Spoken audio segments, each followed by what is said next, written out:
बिस्मिल्लाहिर्रहमानिर्रहीम। ऑनलाइन मालूमात YouTube channel में खुशामदीद। फ्रेंड्स, अगर आपको वीडियो पसंद आ जाए तो इस वीडियो को लाइक और शेयर ज़रूर कीजिएगा। चैनल ऑनलाइन मालूमात को सब्सक्राइब करना ना भूलेगा। शुक्रिया। अब चलते हैं अपनी वीडियो की जानिब।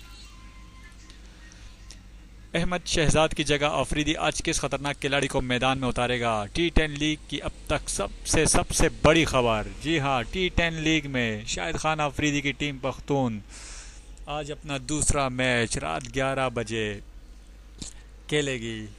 लेकिन पहले मैच में अहमद शहजाद की नाकामी के बाद शाहिद खान अफरीदी ने एक बहुत ही बड़ा फैसला ले लिया है, बोल्ड फैसला ले लिया है कि अहमद शहजाद की जगह बांग्लादेश क्रिकेट टीम के ओपनर और बेहतरीन हिटर, खासकर टी20 में और अभी बीपीएल में अपना लोहा मनवाने वाले तमीम इकबाल को आज अहमद शहजाद की जगह शाहिद खान अफरीदी के लाएंगे। शाहिद खान अफरीदी ने आज अहमद शहजाद की जगह तमीम इकबाल को मौका देने का फ़ैसला किया है। टी10 क्रिकेट लीग के आज पख्तून के दूसरे मैच में अहमद शहजाद की जगह तमीम इकबाल ओपनिंग करेंगे।